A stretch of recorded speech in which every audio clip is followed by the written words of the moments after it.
The heartbeat.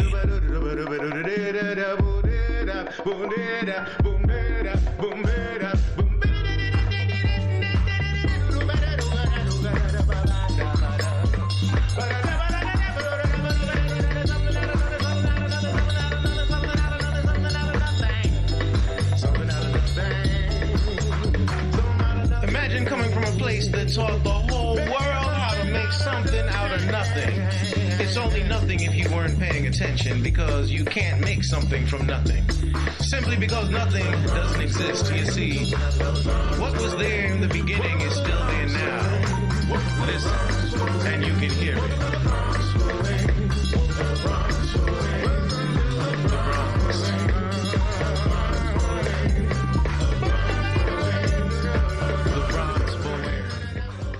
G808, welcome to Moccasin Tracks. You know, we played Freak Show, and would you want to say anything about that song before Mwalim joins us? Well, all right. Well, Freak Show, that's the song that I basically wrote. It's about police brutality and racial injustice, and well, specifically in the United States. And with that one, I wrote it from the perspective of, just a youth of color, because, well, obvious reasons. I'm Black and Native and also 20. So this is basically the reality that I'm observing based off of, what I'm seeing in the world around me, what I've experienced personally, right? And also the talks that I have basically had with elders in my family, parents, grandparents, since little, 9, 10, about this is what you need to stay aware about in this world around you. You know what I mean? Yeah. That's where Freak Show came from. Yeah, it's really important. It's a freak show. It is. It really is. I'm glad you wrote that song. It's a good song, and it's good for people to hear. Greetings, Mwalim. Welcome to Moccasin Tracks. Welcome, guys. We've been playing the Groovalottos, and also we played a little bit of your music, Seven Candles, A Party at the Crossroads. We've been really enjoying your music here this morning. Mm-hmm. Oh, cool. Thank you. Yeah. It's been Seven great. Candles, perfect time of year for that specifically. Yeah, Seven Candles. Maybe we could talk about that a little bit. I love the sense of community and unity that we hear in some of the lyrics. And, and we spoke a little bit on the phone, and it is, I know, your way of walking in life. It doesn't just happen with the seasons. It's the way you walk in life. And Mwalim, would you want to talk about that a little bit? Oh, of course. Well, first, in terms of talking about Kwanzaa was a holiday that was introduced in 1966 by Dr. Mwalana Karenga. And what he was particularly doing with the days that he picked, which are December 26th through the 1st, traditionally in slavery, those were the days when things sort of eased up. And it was actually time where there was a certain amount of free movement and free travel on plantation and between plantations. And what this was also reflecting on was some of the revolts that were at least planned during that period or devised around that time. So, there's a considerable amount of history that he was drawing from. But with that, using Kiswahili, which is a trade language, he devised an idea of having a holiday where one day would note the 7 elements that it takes to build and sustain a community of people. So it was the 7 principles, or as it labeled, the Nguzo Saba, that was in operation there. And the principles, first principle being umoja, which is unity. Everybody come together. And then um, self-determination, speaking for yourself, identifying yourself, knowing what your role, your purpose, your job is, collective work and responsibility, cooperative economics, building, our economic infrastructure, motive, just the motive, just keep going, keep everything going, creativity, making everything beautiful, and of course, faith, mm-hmm. trusting in the substance. Mm-hmm. Mm-hmm. And when, these are the principles that are noted in Kwanzaa, but when you think about it, these are the principles that keep families together. These are what keep communities together. Mm-hmm. These are the principles that, the entire concept and construct of societies. And I should say, properly functioning societies. Yes. That's a good way to say it. Mm-hmm. Mm-hmm. Yeah, it's not structures that are not societal structures that are based on there being a permanent underclass in order for things to thrive. Mm-hmm. Mm-hmm. Well, ZYG 808. I love that. That is my name. Name you have. Yeah, it's great. Could you share a little bit about what it was like to learn these values and how you identified with that as you learned them or participated? Well, here's how I'll answer that question.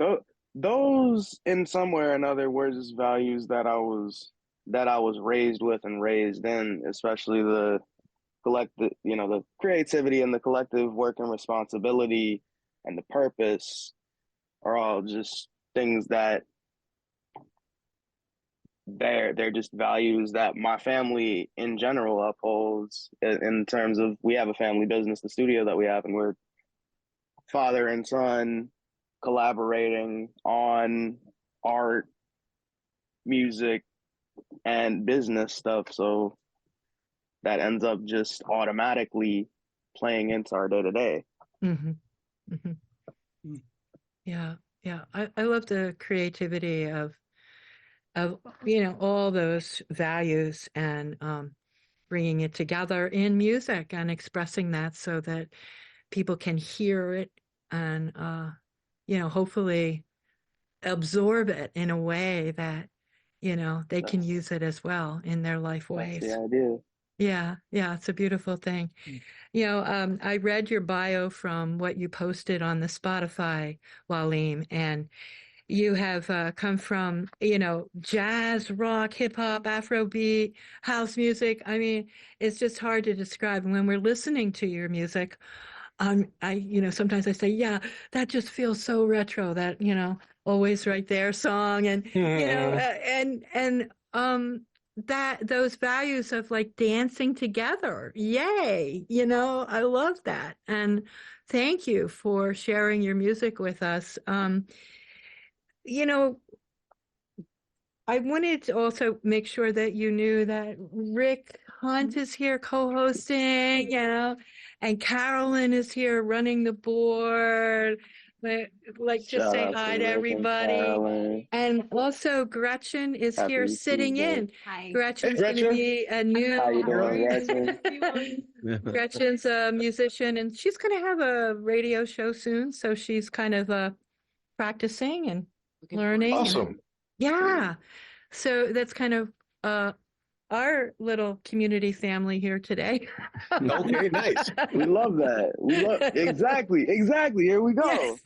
That's beautiful. I wanted to share with you that, I try to walk the same way. We really try to be as inclusive as we can with folks and bring people in ways I know that you're familiar with. Right now, I'm asking people in their little nonprofit groups, how about making a public service announcement? What's important for your group and what would you want to share on community in a minute or 30 seconds or, and try to like do a radio 101 with folks. In your experience, how do you introduce people to radio and invite them to participate in community radio? Oh, how do I? Yeah, or how would It's funny you ask because I started in community radio when I was 17.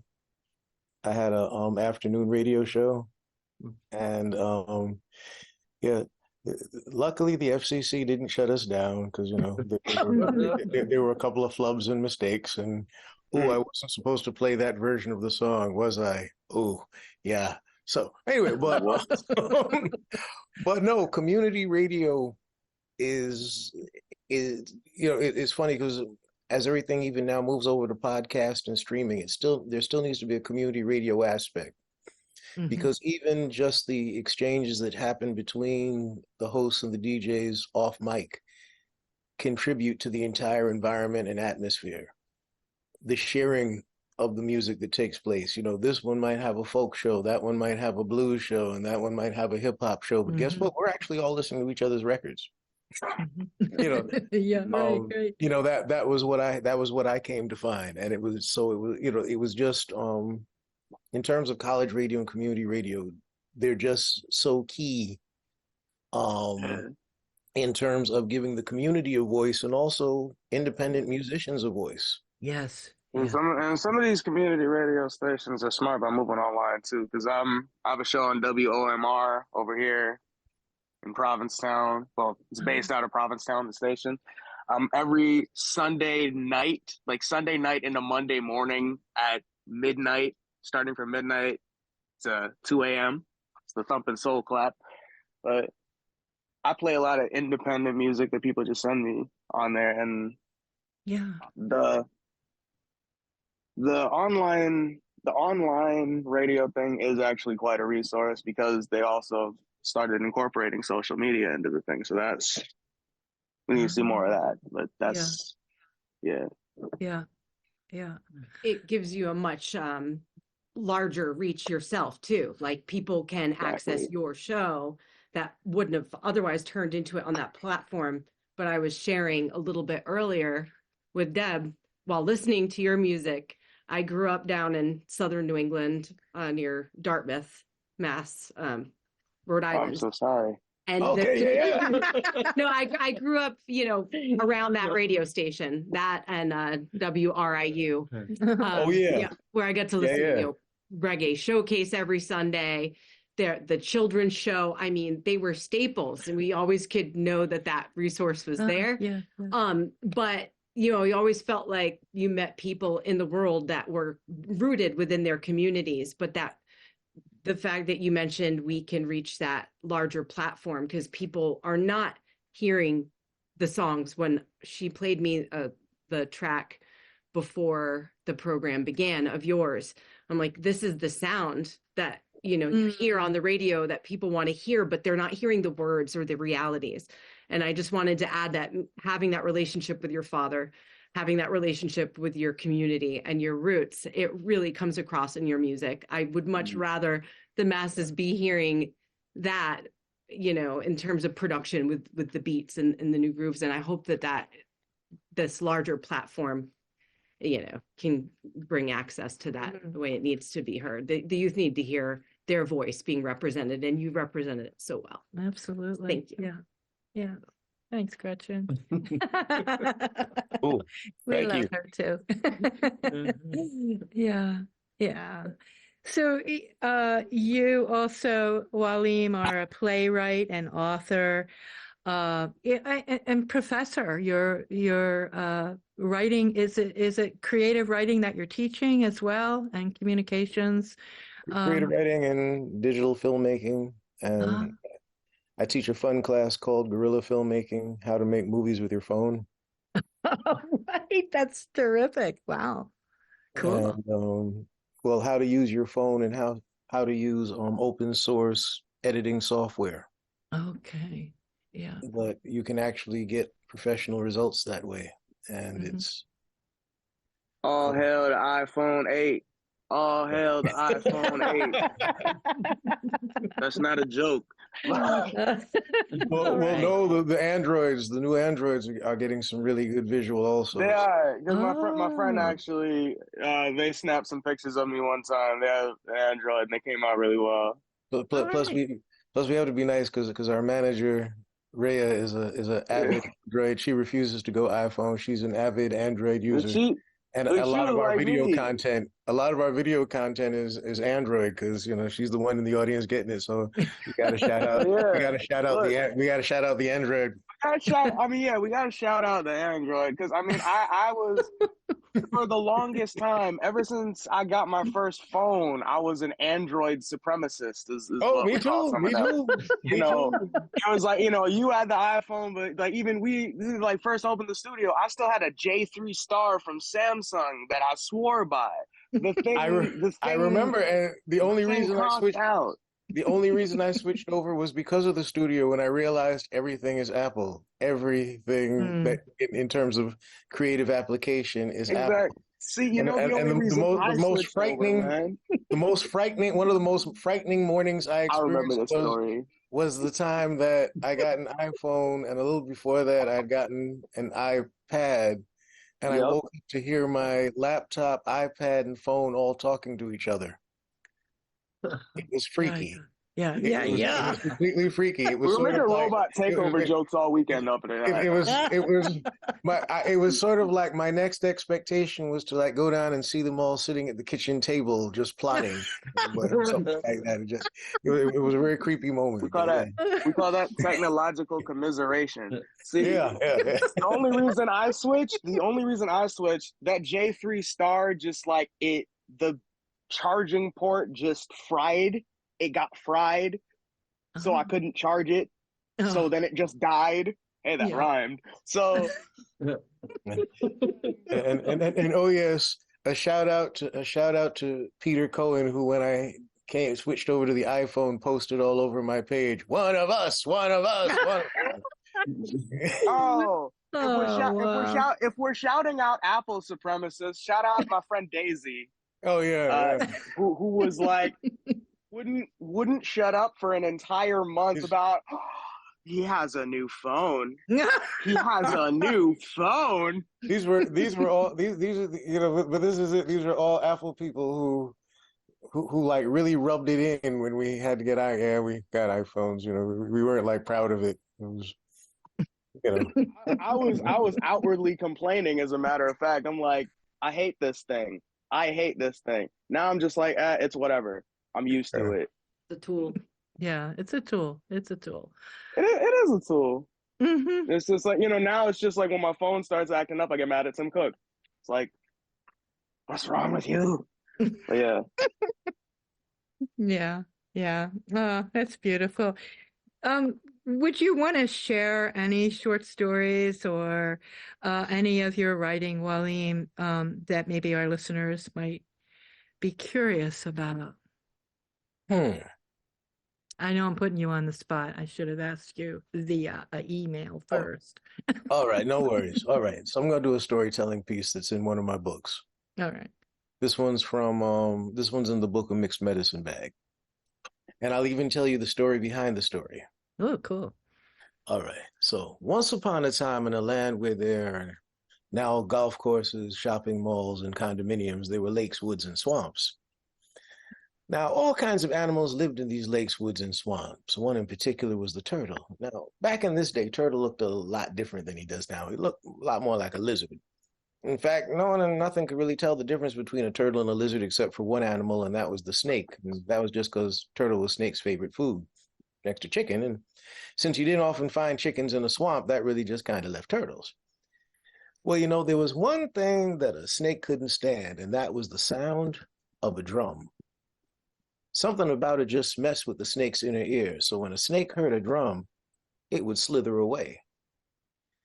Well, some of the turtles, I said they were smart, started carrying drums with them. And whenever they saw a snake coming, they would just take their drum and start to play, and the snakes would slither away. Well, a whole lot of the snakes gave up and became vegetarians.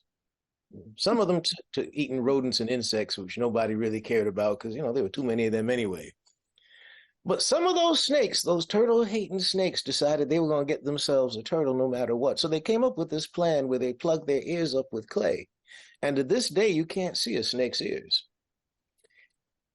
And they laid in wait in some bushes for the first turtle to come along. Well, the sun began to set, and this turtle came walking up the road with his drum. And he came to the place where the snakes were hiding, and they started to come out. So he took his drum, and he started to play. But the snakes kept on coming, so he kept on playing. But they kept on coming. He kept on playing, and they kept on coming until finally he climbed up inside the drum because he knew they weren't going to follow him. Well, these were some stubborn snakes, so they waited. It began to rain, and the snakes waited. It got windy, and the snakes waited. It got cold, snakes waited. It snowed, and the snakes waited. Caught themselves some really bad colds, and to this day can't smell through their nose, only through the tip of their tongue. But as for the turtle, well, the turtle was in the drum, and drums come from trees, and trees come from the earth, and the earth nurtures, and the earth heals. And when the drum began to feel the turtle's fear, it hugged him as a means of support. And that is how the turtle got his shell. Oh, wow. Great. Yes. Beautiful. I love that story. Yeah. So now the story behind it. Okay. All right. So I grew up in the Bronx, and I went to high school in Manhattan. So I had to, take the subway to and from school.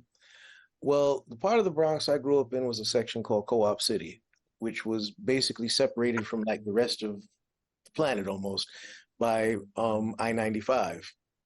So, and there were no subways that went there, so you had to either take the bus or you had to walk over the overpass.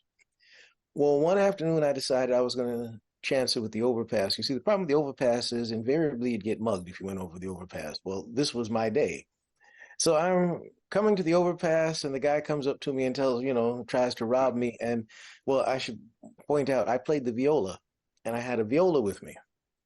And viola cases had this nice hard knob on the bottom part of it. So when I'm acting like I'm about to give him my viola, I instead bring it down on his head and begin smashing him with it and beat him down with the viola and kick him, and then take off running because I knew nobody's going to come after somebody because nobody's going to admit they got their ass kicked by a geek with a viola. Anyway, so that's the real story behind. Hey, you forgot like a sort of semi-important detail, Pops. What's that? He always tells. So when he tells this part of the story live, he brings up the detail of y'all see the cartoon Foghorn Leghorn, and the little chicken with the glasses. Yeah, I look kind of like that chicken with the glasses on Foghorn Leghorn back when I was younger. So you can imagine that. Yeah, I did kind of look like a walking, sort of like a walking, stereotypical victim. It's just now the image of the little chicken bringing down a viola case on a mugger's head. Yeah. So anyway, so I realized that I couldn't tell that story when I was doing storytelling in schools. That is, if you want to get invited back again, I beat his ass with a viola. Nobody's going to. Middle schools aren't going to bring you back when you tell that story. So I switched it around to the turtle, the snake, and the drum. Yeah. See, the funny thing was when I started doing storytelling, it was almost by accident. I enjoyed like storytelling as a hobby, but I worked with a program, and one time a lady came in and said, "Does anybody in here tell stories?" And the whole room pointed to me. Mm-hmm. So I got sent to a community program down in Roxbury to tell stories to kids. And I found out, wow, you can actually make money doing this? Okay. So it sort of became like my nice little college side gig was to do storytelling. Well, what would happen, I went to college in Boston, and people would hear last name Peters, and in Boston would realize, wait, Peters, so does that mean, oh, so you're Wampanoag. Oh, well, tell us some Wampanoag stories. And the thing is, not all of our stories are meant to be told, just for general amusement. So I started telling stories like that, and they say, is that a Wampanoag story? And well, yeah, Wampanoag wrote it. So yeah, it's a completely Wampanoag story. Yeah, 100% Wampanoag, pure and authentic. And so the stories that I started creating and telling, that became the book, A Mixed Medicine Bag. Beautiful. And it's funny because how to write a folk tale is now a class I teach at UMass Dartmouth. Mm-hmm. Well, Very cool. Yeah. Nice. Thanks for sharing that. That's a beautiful, beautiful way of, just knowing you a little bit more here as, as you share this stuff. And I really appreciate that you both came on together. Really beautiful. So I know that this is just a continuation, but do you have any things that are coming up that you might want to share about? Where to begin? Yeah, where to begin? There's probably a lot of little threads that you're weaving together. Well, we reorganized. Well, a couple of things we started up this year. We finally created a record label for the music we've been producing. So now we have like an actual home for our music. Yeah, cool. Yeah. And it's kind of cool because now, even though we're still an indie band, it's like, haha, we're a label. We're recording artists. Yeah. Right. Yeah. Yeah, of course. So it gives it that little. So it gives you that little bit of. I have a label now.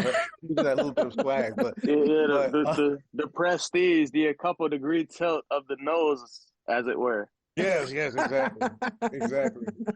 But we also reinstituted. We had a theater company a few years back, a nonprofit organization called Oversoul Theater Collective, that went dormant for a couple of years, and we've been bringing that back just because one of the focuses of Oversoul Theater was art in public spaces.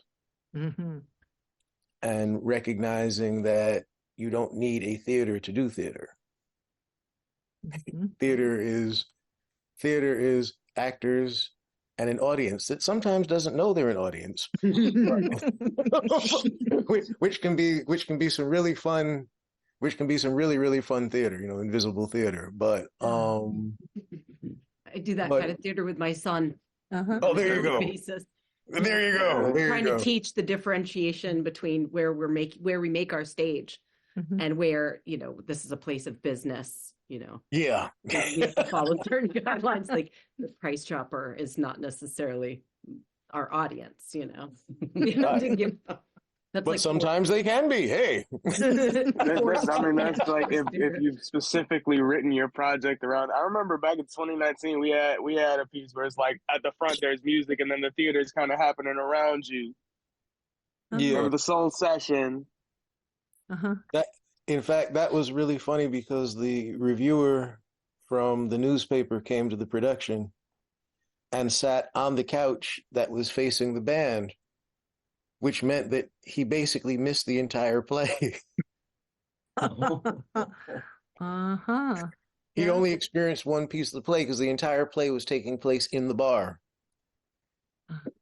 So the actors were different people in the bar, and and if you're sitting on the couch, the only one who interacted with them, we had one character who was a drunk poet who was writing poetry on napkins and just handing it to people. So he commented on receiving a poem from her during the play. He said, I don't know if I would call this a play. I mean, the band just played, and it was like, dude, you missed the entire play. Wow. Yeah. But yeah, environmental theater, fun stuff. Yeah. Shout out to the poet. I got this one nice poem that said, nonsense makes no sense unless you add the end.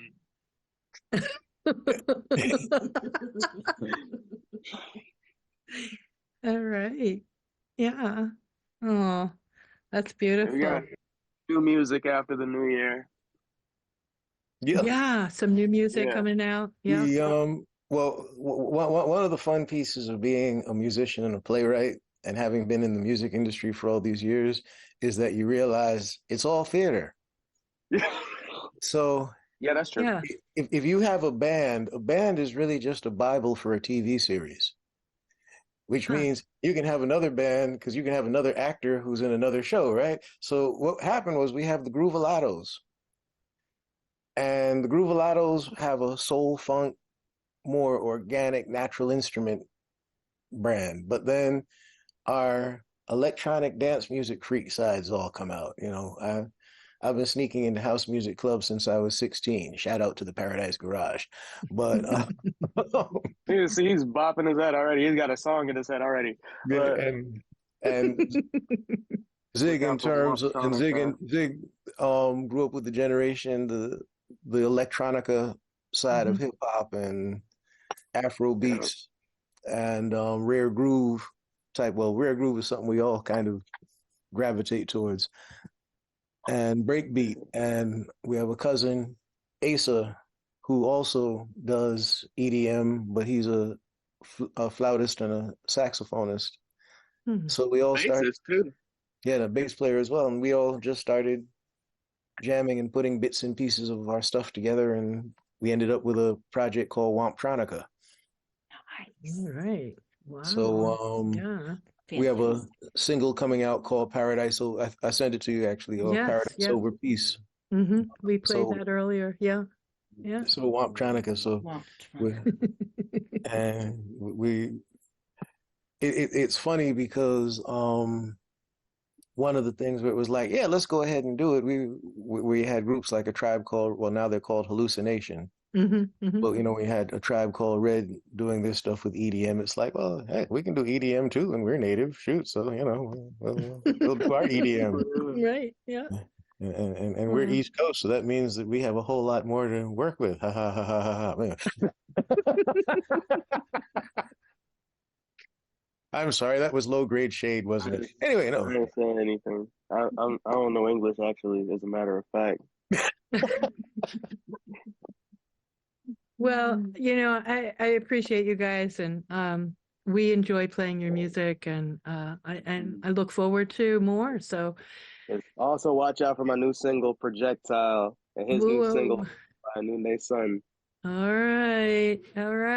Hey, listen, I invite you guys, if when you're in Vermont or New Hampshire, stop by, look us up, come join us here on the radio. We definitely will. Vermont's one of our favorite places to hang out. Yeah. And we have a little baby grand for you. I'll check out, make sure it's tuned up. Delightful. Nice. Yeah. Delightful. Just put that. I'll send some pictures out so you can see. We're in the little air studio right now, but we have a production room just on the other side. Oh wow! Okay. Really nice change of spaces. There's room enough for a whole band to be playing, and nice. Big wow. Yeah, so we have some fun. There's a lot of music going on here at this community radio station, and they also go out and broadcast live from festivals or something that's happening downtown. We'll just take the whole board and just go right down there and broadcast from the events. So tell you what, give us some dates in the new year. We'll shoot up and play in the studio. I'm serious. That would be fun. That would be really fun. I go to Brattleboro all the time, pretty much. So. Oh, really? Yeah. I have a couple friends who live out there. Yeah, so we're a couple hours north of there, but it's a straight shoot. When the weather's we'll look up. I'm sure. He's currently at Goddard, and I'm an alum. So, yay! So we have to get together. Definitely bring you here. So it always sounds so much better when we're right here at the Air Studio. I like to be out and about with my little digital recorder, but it's really great to be here in the Air Studio in the production room when we have a little bit more access to the mics and everything, so nice. It's really been awesome to talk to you. Rick, Gretchen, do you have any other questions? I'm just amazed by your music. It's so great. Oh, wow. Thank you. We play it frequently. And, when we come into the station, Deb will have it tuned in and we'll. Thank you. It's been great to I'm gonna send y'all my album to listen and nice. These guys have been my mentors and my taking the reins and beginning my community radio show career. Cool. When does your show start up? Well, the soft opening's tomorrow. Oh, all right. We're not going public with it, but I'll let you guys know. And what a blessing it is to receive your presence, your stories, your music, your family, your roots. and your branches, like it's been a gift. The name of my show is Folk Trails. Okay. Oh, nice. That's a cool name for you're a show. really getting in touch with the origins. A lot of people think of, when you talk in America about folk, it's been sensationalized and just sort of like puts a shroud over really the traditions that and I feel like tuning into the music you're producing, the stories you're telling, that's some modern folk if I've ever heard it. And being able to connect with that level, a lot of times people are looking back in American history for the roots of folk, where the roots of folk really comes from the origins of our ancestors who've come to this. And thank you for weaving so many facets of your ancestry into that. It's been a blessing to receive that. Thank you. Thank you so much. Yeah, we really. So as you can see, there are good ways to use ADD. Yes. You're looking at 2 generations of it. Yeah, there you go. Oh, wow. Thank you so much. Yeah. The concept of ADD, by the way, was invented under John Rockefeller. This is not a joke, by the way. In terms of when they were fine-tuning, as we should say, public education, and he came up with his principle of, I want a nation of workers, not thinkers. People whose minds were very active, but not channeling active, as they like to call it, were considered ADD and ADHD. When in actuality, it's just more that you actually need to focus on several tracks at one time in order to move forward with all of them. And instead of teaching people how to use that, it was, oh, you have ADD, you can't focus. Here's a drug.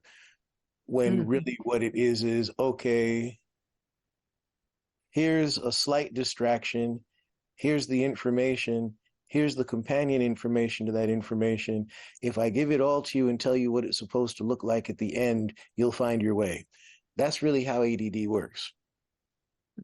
Tune in a receiver. Yeah. Right. It's just it's just a different way of giving the information. It's a different way of giving the information, but it's interesting. I'm laughing to hear you describing this. I'm just like, yep. All right. We see you in the background there, Zig. It's truly been an honor, though, to talk with you on radio like this. To have a conversation, to see each other. Like it wows me out. To be able to use this technology, and here we are on Community Radio Live. So thank you. Any closing comments? We only have a couple minutes, and then Zoom cuts me off.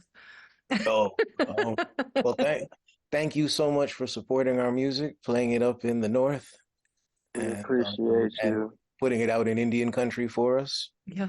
And let's keep the conversation going. Oh, yeah. Deb is one of your biggest fans. Oh, wow. I just want you to know. Well, we look forward to having you here in person. We'll work on that. Let's do that. Yeah. Okay. Break legs with your show tomorrow. Thank you. Yeah, great. Thank you so much. Break several. You got it. Yes. Adios. All right. Have a good. Love you guys. Love you all too. Peace and blessings. Thank you.